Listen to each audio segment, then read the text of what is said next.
ఈరోజు మనం చెప్పుకునే కథ ఎలుగుబండి ఆలోచన. కృష్ణాపురం ఊరి చివర ఒక పెద్ద అడవి ఉండేది. అందులో రకరకాల జీవులు ఉండేవి. వాటిలో శాకాహార జీవుల సంఖ్య ఎక్కువ.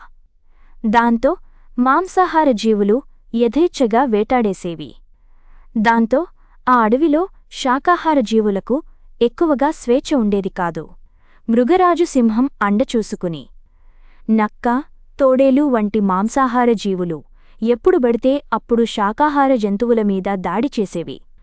వాటి ఆగడాలు ఎక్కువయ్యేసరికి శాకాహార జీవులన్నీ ఏనుగు దగ్గరకు వెళ్లి ఆ క్రూర మృగాల నుంచి నువ్వే మమ్మల్ని రక్షించాలి అంటూ వేడుకున్నాయి. అప్పటినుంచి ఏనుగులు గుంపుగా ఆ క్రూర మృగాల మీద దాడి చేయడం ప్రారంభించాయి.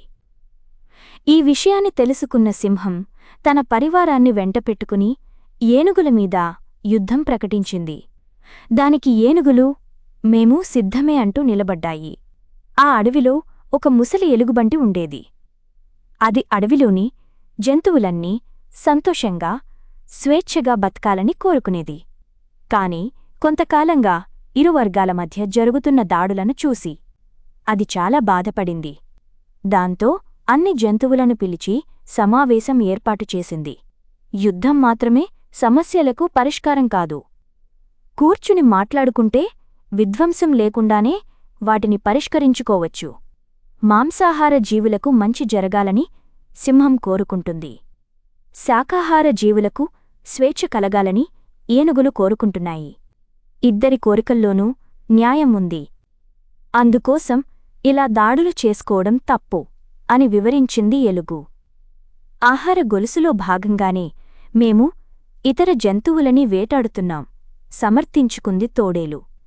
బలవంతులు బలహీనుల మీద దాడి చేయడం తప్పు కాదని మీరే అంటున్నారుగా, అందుకే మేము మీ మీద దాడి చేస్తున్నాం వాదనకు దిగింది ఏనుగు. అప్పుడు ఎలుగు కల్పించుకొని మీరు మౌనంగా ఉంటే ఈ సమస్యకు నేను ఒక పరిష్కారాన్ని చెబుతాను. దానితో అడవిలోని జంతువులన్నీ స్నేహంగా మెలగవచ్చు అంది. ముందు ఆ ఉపాయమేంటో చెప్పండి, ఆ తర్వాత ఆలోచిస్తాం గంభీరంగా అంది సింహం. ఈ అడవిలో శాకాహార జీవులు అధిక సంఖ్యలో ఉన్నాయి. వృద్ధాప్యం, అనారోగ్యం, ఏదో ప్రమాదం జరగడం, ఇలా చాలా కారణాలతో అవి చనిపోతున్నాయి.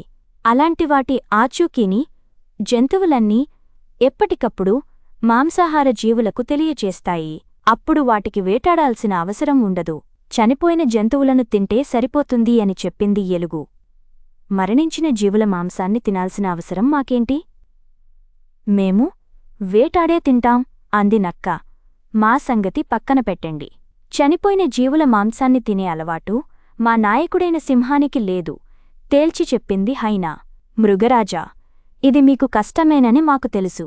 దీనికి మీరు అంగీకరిస్తే ఈ అడవిలోని జంతువులన్నీ ప్రశాంతంగా జీవించవచ్చు అంది ఎలుగు. మృగరాజు ఆలోచనలో పడింది. దాని నిర్ణయం కోసం జంతువులన్నీ ఎదుర్చూస్తున్నాయి. కాసేపటికి సరే, మీరు చెప్పినట్లుగానే చనిపోయిన జీవులనే మేం ఆహారంగా తీసుకుంటాం. అలాగని ఆ శాకాహార జీవులు మమ్మల్ని హేళన చేస్తే మాత్రం ఊరుకోమంటూ తన పరివారం వైపు తిరిగింది సింహం. దానికి శాకాహార జంతువులు బదులిస్తూ మేము ఎప్పుడూ మిమ్మల్ని తక్కువ చేసి మాట్లాడమంటూ మాటిచ్చాయి.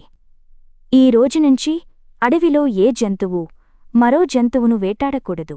అంతా సఖ్యతగా ఉండాలి. మరణించిన జంతువులను మాత్రమే ఆహారంగా తీసుకోవాలి. ఈ నియమాలకు నేను కూడా పాటిస్తాను అని చెప్పింది సింహం. దాని ప్రకటనతో అడవిలోని జంతువులన్నీ సంతోషించాయి. ఎలుగుబంటి ఏనుగులకు కృతజ్ఞతలు తెలిపాయి. ఎంచక్కా అప్పటినుంచి జంతువులన్నీ కలిసిమెలిసి జీవించసాగాయి.